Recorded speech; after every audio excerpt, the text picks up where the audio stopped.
Hey everybody, Off the Mic Wrestling Show YouTube channel, and wanted to use this video to talk about a storyline and kind of a narrative that's formed in AEW, and I've kind of pushed it a little bit, and that is that CM Punk is their biggest draw. He still is their biggest draw because he still gets reactions from people even though he doesn't work there anymore. And the numbers show that when he was there, the company was getting its best ratings, it was getting its best live attendance, best gate, all the stuff. They had their best pay-per-view. Don't listen to Tony Khan when he tells you that All In 2024 was their best pay-per-view. It was All Out 2021. Go watch that video here on the channel. But I want to use this video for something a little bit different.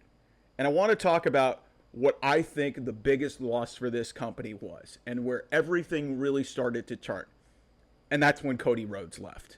Because that guy was AEW through and through. He was like the flag bearer. He was the ambassador for this company. And when he left, that's when this company really started to stink. It really went to a new low when the CM Punk stuff happened. But really, you started to see some signs of where this company was going when Cody left. Because the MJF stuff happened.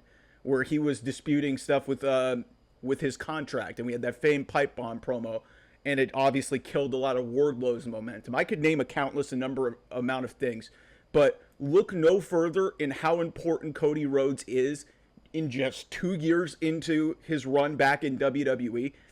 That guy took Triple H's place at the post-Bash in Berlin press conference and was talking about numbers and talking about metrics and stuff and talking about like the important things and like, you know, all the gates and stuff, and also having to answer some uncomfortable questions and doing a really good job with the Vince McMahon questioning that Triple H, a lot of people have criticized him for how he has handled this type of stuff. Triple H went off and was helping his daughter move into college, being a dad because he's a human being, despite what the media ripping him and ripping WWE for, you know, their whole idea that they're mad that AEW's overpaying for people, and some people decided to use Triple H's daughter as like a vehicle to dunk on him, which I thought was really weird. But when it comes to Cody Rhodes, this guy, if you look at everything that has happened to him since he left AEW and he came back to WWE in April of 2022 at WrestleMania 38, mind you, he was out for basically almost an entire year because of injury. But he had the heck of a series with Seth Rollins. He wrestled with a torn fucking pec for 20 minutes and had one of the greatest wrestling performances ever. He's won the Royal Rumble twice. He's main evented WrestleMania twice. And this guy, it's not just an act. This guy is the quarterback of WWE. And I know there's some engagement farming accounts on the WWE side that want to diminish what Cody has accomplished.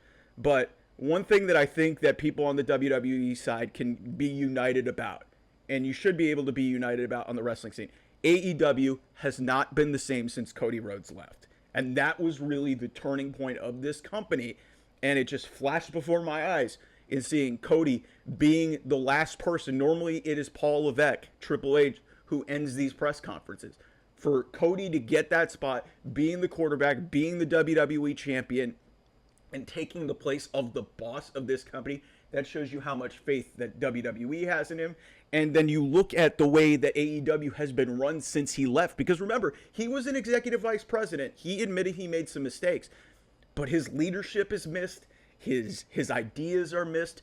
There's a lack of structure there. There's no cohesiveness with storylines. Like, you can be critical of Cody Rhodes all you want, but like I said, it is night and day in the last 2 years seeing what happened when Cody left AEW to whereas when he was there and now when he is in WWE. It just feels like two completely different companies from when he was in one and then in the other. So just something for you guys to think about. Yes, I do still think that CM Punk is the biggest draw in AEW's history because of just the star power and the star that he is.